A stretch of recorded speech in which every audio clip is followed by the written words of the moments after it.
Alliance Briefing Room podcast. We are here to podcast about anything and everything Star Wars with you. Please visit our website where you can play current and past episodes.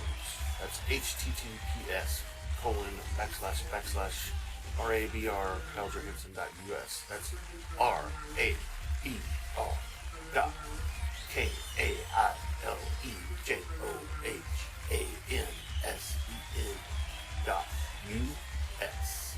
On the left-hand side is a navigation menu. You can use this to learn how to load the Rebel Alliance Briefing Room podcast on your Android or Apple phone and tablet. And we have direct links to our podcast on Apple and Google Podcasts. Please participate by connecting to our social media, answering questions of the week, or submitting feedback directly from the site. Again, all of these are available at the Rebel Alliance Briefing Room website at RABR.KAILEJOHANSEN.US. And now, it's time to talk Star Wars. I am Kyle John Johansson, and this is Andrew Scott Sutton. Say hello. Hello. Always fun talking Star Wars. Today we're talking Tales of the Jedi Episode 3 Choices. This is another episode that has Dooku in it, but this one has Mace Windu as well. So it is 16 minutes long, and it is between 50 before the Battle of Yavin and 42 Battle of Yavin. This is somewhere around the time of the prequels.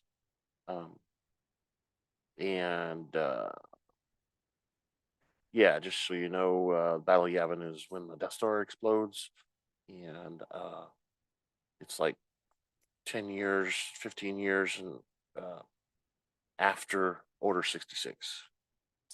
All right.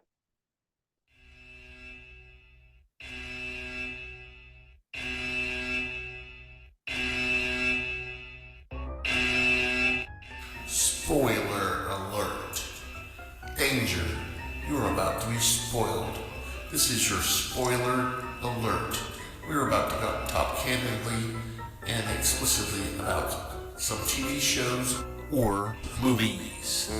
If you have not watched them, please fast forward to the appropriate section. The end.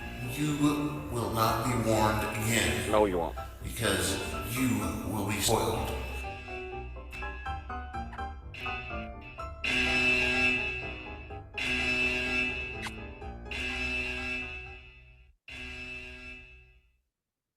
That's right, because we're going to spoil you the whole way. So you might as well not listen to the entire episode.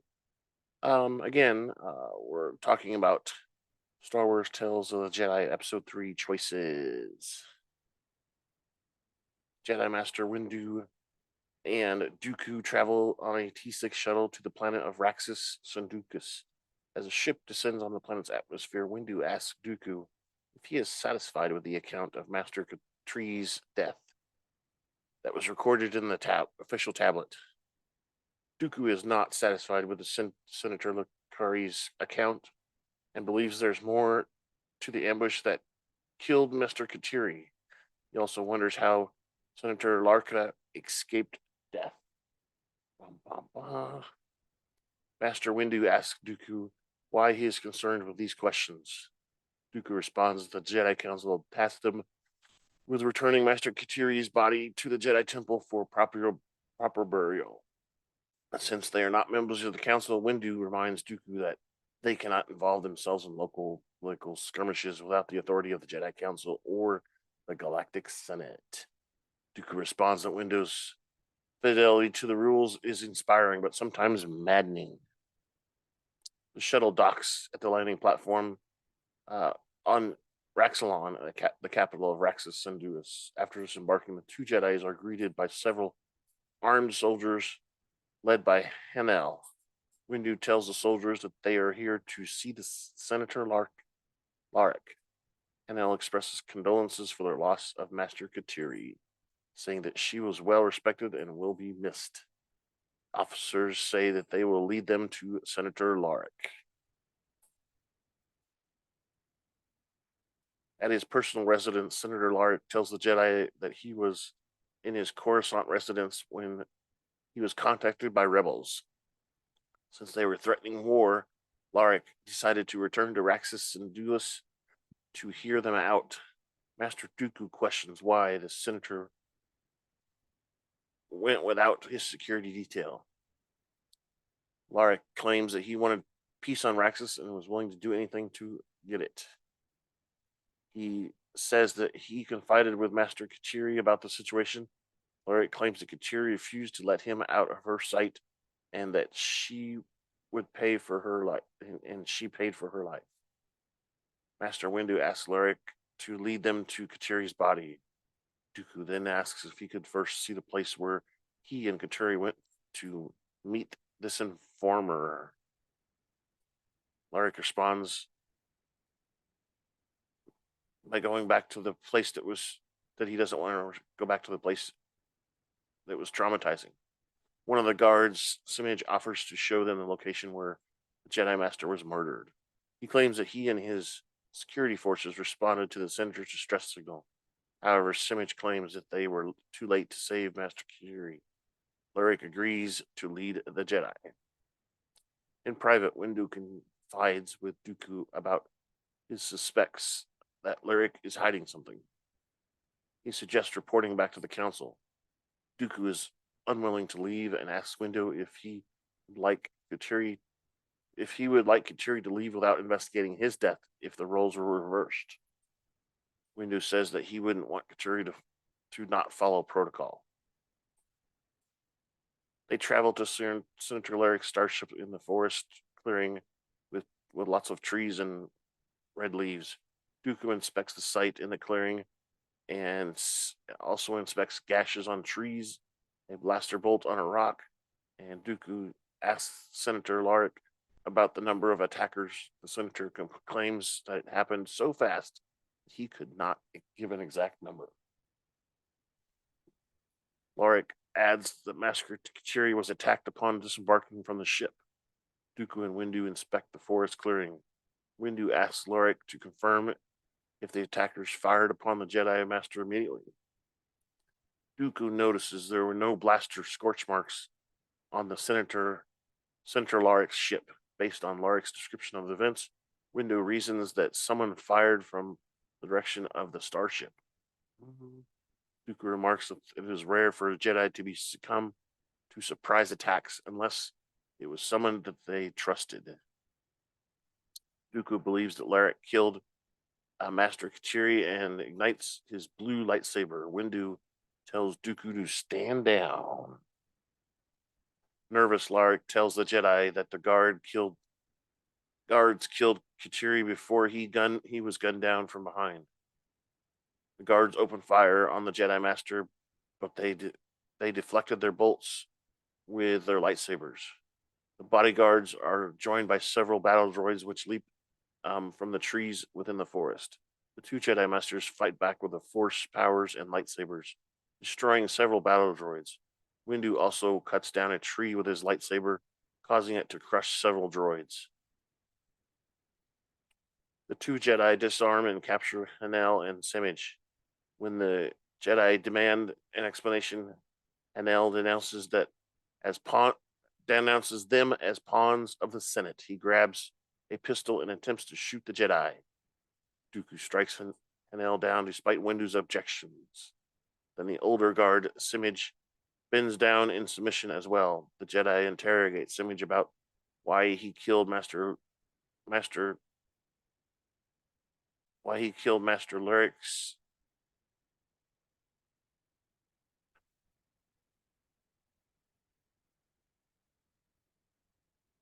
Semage explains that they were a part of a group who learned that Larik was using a Senate seat to become rich at the expense of the people of Raxus and Dulis.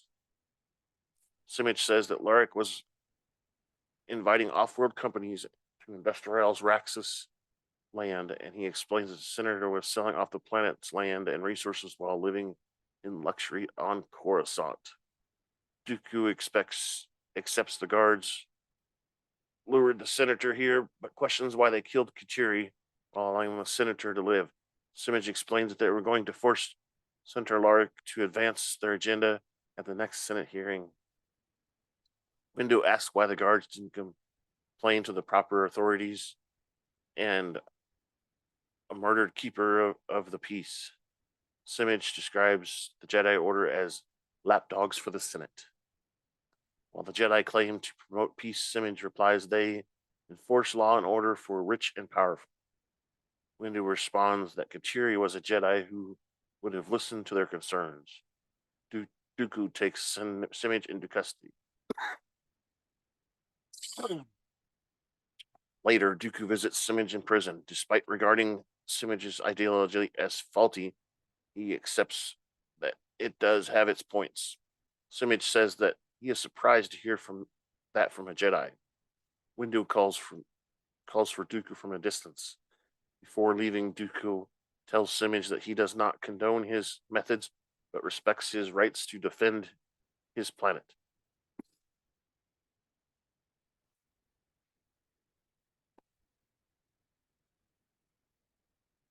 He tells Semage to ensure that his people do not lose heart because that's the only way they will gain victory. Dooku emphasizes that he says that for all of us, and it encourages Semage. That night, several guards, Windu, Dooku, bring the late Master Katiri's body aboard the Jedi shuttle. Windu says that the Jedi Council will have questions. Dooku responds that the Council will be happy to learn that they solved Katiri's murder, and Windu questions whether the Council will approve his tactics. Dooku says that he does not have a problem explaining himself, and asks Windu to consider whether the Jedi are truly guiding of peace if they follow the whim of the Senate. Windu counters that the Jedi are guided by the Council and not by politics or ego. The two Jedi depart aboard the shuttle with Katiri's body for Coruscant. At the Jedi Temple, Windu and Dooku attend Katiri's funeral with several other Jedi masters and knights, including Yoda and Kal Aldi Mundi, preside over the funeral, saying that Katari was patient with Jedi who questioned themselves relentlessly. He says the Force flowed through her with certainty as her body is lowered into a hole while a bright light rises. Following the funeral, Dooku speaks with Windu, who has been allocated Katiri's council seat. He asks Windu if he was aware of the appointment before their trip to Raxus. Windu replies that he was as surprised as Dooku when he learned the news. Windu says that the two were assigned the mission while Windu followed the rules. Dooku decided to interfere in a way that led to Senator Larik's death. Windu says that he will speak to the council on Dooku's behalf. Dooku thanks Windu before gazing off into the horizon. Are you planning your next trip to Tatooine? Well, come on down to Pelly's Mod and Repair Shop, where our droids will spruce up your wagon. We'll service just about anything from Starfighter Corellian Y1300 freighter to a Vespa hovering scooter. If we don't have the part, we can get it. If you qualify for our special program, we'll provide you with any part our Jawas can get. Well, that's right. Come on down to Pelly's Mod and Repair Shop, where we can store fuel and upgrade your vessel. We're located at Tatooine's Mos Eisley Spaceport, Hangar 35. That's right, 35 on Tatooine. All right, so we're going to do this one. Feedback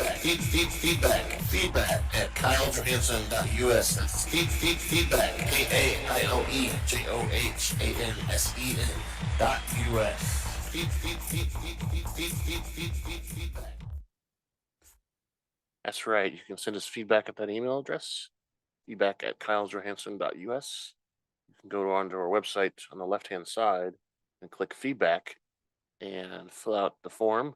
It asks you two questions, your name and what you want to send us for feedback. You can send us feedback about anything through that form.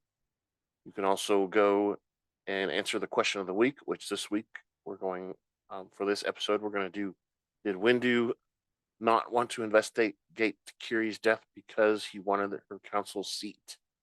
We know that there's rumors that Windu was proposing to take over the Galactic Senate before the Emperor did, before Palpatine did. So yeah, that's just the question out there. Just kind of we'll have some options for you to pick. The third way is to go to our YouTube channel and where we post these videos and comment on the video there. There we go. We can do that. Thank you for listening, and we're out to be more rebelous. Thank you for listening to the Rebel Alliance Briefing Room podcast. Please visit our website where you can play current and past episodes. That's https://RABR.KaileJohansson.us. That's RABR.KaileJohansen.us. On the left-hand side is a navigation menu. You can use this to learn how to load the Rebel Alliance Briefing Room podcast on your Android or Apple phone and tablet. And we have direct links to our podcast on Apple and Google Podcasts. Please participate by connecting to our social media, answering questions of the week, or submitting feedback directly from the site. Again, all of these are available at the Rebel Alliance Briefing Room website at RABR.KaileJohansen.us. This podcast in no way is approved, sponsored, or owned by Lucasfilms Ltd., Disney, Disney Plus, or any of its subsidiaries. That's right. All opinions are solely owned by Kyle and or Scott. Yep. In no way express the views or opinions of the past or present employers. That's right. Views and opinions are not supported or restricted by Lucasfilms Ltd., Disney, Disney Plus, or any of its subsidiaries. Any rebroadcast, reproduction, or other use of this podcast and its affiliate sites without consent of Super Duper Podcast Network and its host is prohibited. I am Kyle Johansson. This is Andrew Scott. Say goodbye now. Bye-bye.